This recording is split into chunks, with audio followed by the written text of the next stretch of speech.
चलिए आगे बढ़ते हैं और कुछ और खबरें आपको दिखाते हैं। बात करते हैं क्रूज ड्रग्स केस के बाद मुंबई में मचे घमासान की। ड्रग्स केस को लेकर मुंबई में आज भी बड़ी हलचल जारी रहने वाली है। आज मुंबई में जिन लोगों पर रहने वाली है पुलिस की नजर, वो आपको बताते हैं। क्रूज ड्रग्स केस में स्वतंत्र गवाह प्रभाकर सैल एनसीबी दफ्तर जाने वाला है। प्रभाकर ने कहा कि वो एनसीबी ऑफिस में हुई जब्ती से इनकार करेगा। देखिए, खबरें आपके सामने हम रखने वाले हैं। एनसीबी के सामने कब होगी पेशी? शाहरुख की मैनेजर पूजा डडलानी की एनसीबी ने पूजा से पूछताछ के लिए एक महिला अधिकारी को भी बुलाया है, लेकिन पूजा कब पेश होगी इसकी जानकारी अभी तक नहीं है।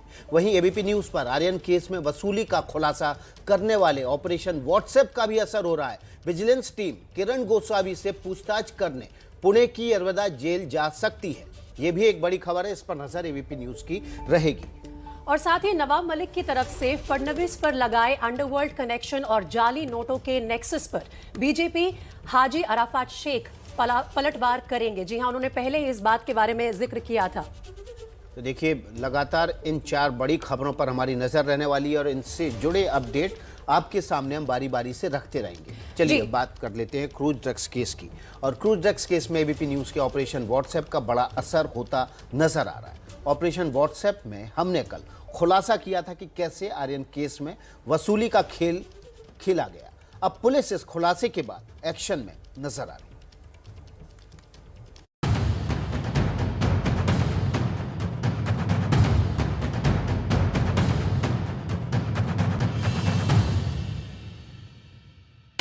आपके चैनल एबीपी न्यूज ने आर्यन ड्रग्स केस में बड़े खुलासों वाला ऑपरेशन व्हाट्सएप किया। इस खुलासे के बाद पूरे केस, एनसीबी, जांच, छापेमारी, सब पर सवाल गहरा गए हैं।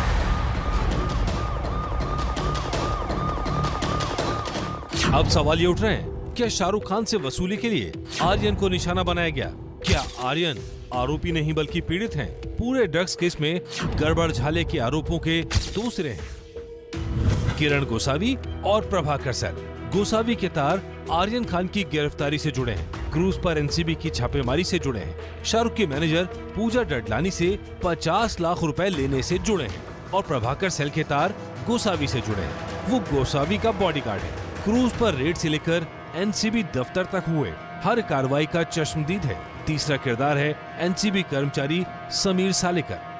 किरण गोसावी ने अपने ड्राइवर प्रभाकर सेल को व्हाट्सएप पर कुछ लोगों की फोटोज भेजी और कहा कि अगर ये लोग क्रूज पर ग्रीन गेट से जाते हुए दिखते हैं तो उन्हें बता दें। प्रभाकर सेल ने इन बातों का जिक्र भी एफिडेविट में किया है। पूरे केस में अदालत में दिए हलफनामे में प्रभाकर सेल ने कहा है, एनसीबी को जिन्हें पकड़ना था उसकी फोटोग्राफ गोसावी ने उसे भेजे थे ताकि उनके पहुँचने की वो सूचना दे सके। प्रभाकर के इस दावे पर मोहर लगाने वाला व्हाट्सएप चैट एबीपी न्यूज के पास मौजूद है। ये चैट क्रूज पर हुई रेड के दिन का है। ये व्हाट्सएप चैट 2 अक्टूबर दोपहर 1:23 की हैं। ये वो तस्वीरें हैं जो गोसावी ने प्रभाकर को भेजी थी। गोसावी ने इन्हीं 10 लोगों के क्रूज पर आने की खबर देने को कहा था। व्हाट्सएप में दोपहर 1:39 पर गोसावी ने प्रभाकर को फिर निर्देश दिया, बिल्कुल नॉर्मल दिखो, वहीं बैठे रहो जब तक एंट्री शुरू ना हो। जी सर। इसकी कुछ ही देर बाद गोसावी ने प्रभाकर से फिर जानकारी मांगी। आई क्या हुआ? इसके बाद एक लड़की की पहचान कर प्रभाकर ने गोसावी को इसकी सूचना दी। पिंक शॉर्ट ड्रेस है, ओके। प्रभाकर सेल के एफिडेविट के मुताबिक केपी गोसावी ने करीब 4:23 पर एनसीबी रेड के बारे में प्रभाकर सेल को बताया था। वहीं एनसीबी रेड के बारे में ये भी बताया केपी गोसावी ने कि कुल 13 लोगों को इस रेड में गिरफ्तार किया गया है। एबीपी न्यूज को मिले चैट सबूत में वसूली के खेल का भी पर्दाफाश होता है। चैट आर्यन खान की गिरफ्तारी के अगले दिन यानी 3 अक्टूबर की सुबह की है। हाजी अली जाओ और वो काम पूरा करो जो मैंने बताया था, वहाँ से घर आ जाना। जी सर। बाहर से ताला लगाकर चाबी खिड़की से हॉल में फेंक देना। ठीक है, जल्दी आओ और जल्दी लौटो। प्रभाकर सेल के एफिडेविट के मुताबिक उसे केपी गोसावी ने हज्जेली जाकर इंडियाना होटल के पास से किसी से 50 लाख रुपए लेने के कहा था, जिसके बाद प्रभाकर सेल सुबह 9:45 पर वहां पर पहुंचा, जहां पर एक सफेद रंग की कार आई और उसने उसे 2 बैग्स पैसों से भरे दिए। अब यहाँ से पूरे मामले में नए किरदार की एंट्री होती है। प्रभाकर के वकील की माने तो यहाँ शाहरुख की मैनेजर पूजा डडलानी आती हैं।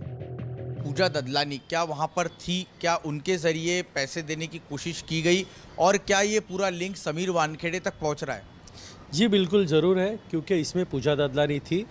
रात को 1:30 बजे जो मीटिंग हुई थी लोअर परेल ब्रिज के नीचे, वो मीटिंग में पूजा ददलानी अपनी खुद की ब्लू मर्सिडीज़ में आई थी और पूजा ददलानी थी। उसके एविडेंस भी और फुटेजेस भी पुलिस के पास है। सेकेंडरी थिंग, जो सुबह पैसे का ट्रांजैक्शन हुआ था वो गाड़ी, वो देने वाला आदमी, वो बैग भी सीसीटीवी फुटेज के सामने, पुलिस के सामने विद सीसीटीवी फुटेज।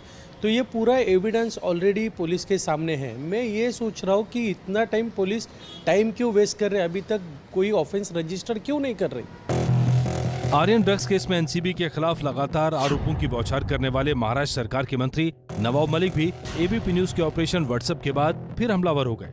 सारे सवाल हैं, दोनों एसआईटी के सामने सारे बयान हैं, सीसीटीवी फुटेज है, ऑल सीडीआर होगा, इलेक्ट्रॉनिक एविडेंस भी उसमें है। लेकिन कहीं ना कहीं लोगों को डराया जा रहा है कि आपने पैसा दिया, आप भी मुकदमेबाजी में फंस जाओगे। मैं आज फिर कहता हूं कि रैंसम मांगने वाला गुनहगार होता है। अपने बच्चों को बचाने के लिए फिरौती देने वाला कभी भी गुनहगार नहीं। मैं उनको फिर कहता हूं कि डरो मत। कुल मिलाकर एबीपी न्यूज के इस बड़े खुलासे के बाद कई ऐसे बड़े और गहरे सवाल उठे हैं जिनका जवाब एनसीबी और जांच अधिकारियों को देना ही होगा। तो क्रूज ड्रग्स केस की आड़ में आज भी विपक्ष और सरकार के बीच आरोप प्रत्यारोप का सिलसिला जारी है। इस वक्त जो बड़ी खबर आ रही है वो जुड़ी हुई है नवाब मलिक से। नवाब मलिक की बेटी निलोफर मलिक ने इल्जाम जो लगाया था देवेंद्र फडणवीस ने उन पर, उसको लेकर मानहानि का नोटिस भेजा है। फडणवीस के खिलाफ नवाब मलिक की बेटी ने मानहानि का नोटिस भेजा है और निलोफर मलिक ने अब देवेंद्र फडणवीस पर मानहानि का ये नोटिस जारी किया है। क्या आरोप थे फडणवीस के नवाब मलिक पर जिनको लेकर ये नोटिस जारी किया गया है, इस सिलसिले में ज्यादा जानकारी दे रहे हैं मेरे सहयोगी मृत्युंजय। चलिए सीधा चलते हैं उनके पास। मृत्युंजय, सबसे पहले इस नोटिस के बारे में हमें बताइए।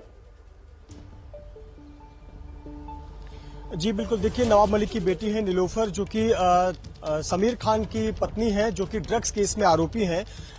जो देवेंद्र फडणवीस ने एक प्रेस कॉन्फ्रेंस की थी, उस प्रेस कॉन्फ्रेंस में उन्होंने दो बातें कही थी।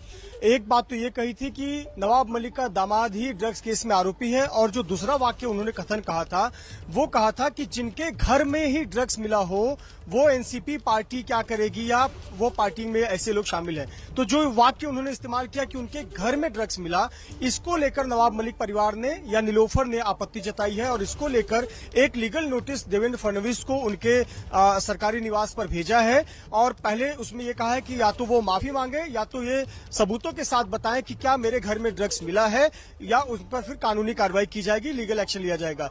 ये जो निलोफर है इन्होंने परसों ही स्थिति स्पष्ट कर दी थी। नवाब मलिक ने प्रेस कॉन्फ्रेंस में बता दिया था कि मेरी बेटे की लीगल नोटिस भेजने वाली है, और ये लीगल नोटिस की कॉपी जो है वो देवेंद्र फडणवीस को भेज दी गई है। तो कहीं ना कहीं ये जो आरोप देवेंद्र फडणवीस ने कहा था कि जिनके घर में ड्रग्स मिला हो, इस बात का आक्षेप है, इस बात को काफी हर्ट हुआ है नवाब मलिक परिवार, क्योंकि जो समीर खान का ड्रग्स मामला था उसमें समीर खान के घर से कोई ड्रग्स नहीं मिला था, बल्कि जो इस केस के दूसरे आरोपी हैं उनके पास से ड्रग्स मिला था। समीर खान को इस मामले में जांच के दौरान गिरफ्तार किया गया था, तो इसी को लेकर नोटिस भेजी गई है। जी मृत्युंजय, आप इस खबर पर बने रहिए। इस खबर पर जो भी अपडेट होगा आप मृत्युंजय सिंह के जरिए सबसे पहले एबीपी न्यूज पर देखेंगे। लेकिन देखिए, क्रूज ड्रग्स केस, क्रूज पर छापेमारी से जो कहानी शुरू हुई वो कहां से कहां तक पहुंच चुकी है, और अब ये एक राजनीतिक लड़ाई और उसके बाद कानूनी लड़ाई में भी तब्दील होती नजर आ रही है।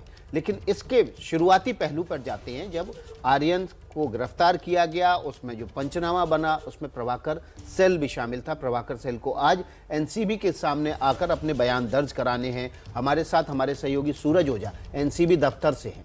सूरज, प्रभाकर सेल आज आएगा और पंचनामे में जो बातें कही गई हैं उसका खंडन करेगा। जी बिल्कुल, जिस तरह से प्रभाकर शैल ने खुद ही अपने आरोप में कहा है कि उसे तो पता भी नहीं कि उसने पंचनामे के दौरान उसकी जिस पन्ने पे साइन लिया गया है उसके कंटेंट क्या होंगे, क्योंकि उससे साफ तौर पे ये कहा है कि 10 से 12 पन्नों पर, ब्लैंक पन्नों पे उसके सिग्नेचर लिए गए हैं। मैं आपको दिखाना चाहूँगा कि ये दफ्तर है एनसीबी का, जहाँ पर ये सारी चीज़ें हुई थी। प्रभाकर शैल के मुताबिक इसके तीसरी मंजिल पर वो गए थे रेड के बाद, जब आर्यन समेत बाकी लोगों को लाया गया था। यहाँ पर ही 10 पन्नों पर साइन कराया गया, और साथ ही उसके पास आधार कार्ड नहीं था जिसे व्हाट्सएप पर मंगाया गया। तो जाहिर सी बात है आज की जो जांच होगी, जांच के दौरान एसआईटी जो इंटरनेशनल लिंक को स्टैब्लिश करना चाहती है। देखिए, एनसीबी ने जो कहा कि 6 मामले जो आए हैं उनके पास जांच करने के लिए, स्पेशली एनसीबी एसआईटी के पास, ये वो मामले हैं जिसमें कहीं ना कहीं अंतर्राष्ट्रीय लिंक जुड़े हुए हैं, हम उसको इन्वेस्टिगेट करेंगे। यानी कि इसका मतलब ये होता है एनसीबी के मुताबिक जो जांच अब तक चल रही थी हम उसी जांच को कंटिन्यूस करने वाले हैं। लेकिन उसी जांच में तो ये बहुत बड़ी रुकावट है, क्योंकि जो भी जांच होती है उसका एक जो आधार होता है वो एक पंच भी होता है। ऐसे में प्रभाकर शैल का जो पंचनामा है जिसमें इसके सिग्नेचर्स हैं, तो वो अपने आप में पूरी चीजें गलत हो गई हैं, क्योंकि प्रभाकर शैल ने आरोप लगाया है कि उसने ब्लैंक पेपर पर साइन किया। तो तमाम चीजें आज खुलकर सामने आ सकती हैं एसआईटी के सामने। ठीक है सूरज, एनसीबी दफ्तर पर आप बने रहिए, जैसे ही कोई अपडेट आएगी तुरंत लौटेंगे आपके पास। फिलहाल एक छोटा सा ब्रेक ले रहे हैं, लेकिन खबरों का सिलसिला आगे भी जारी रहेगा।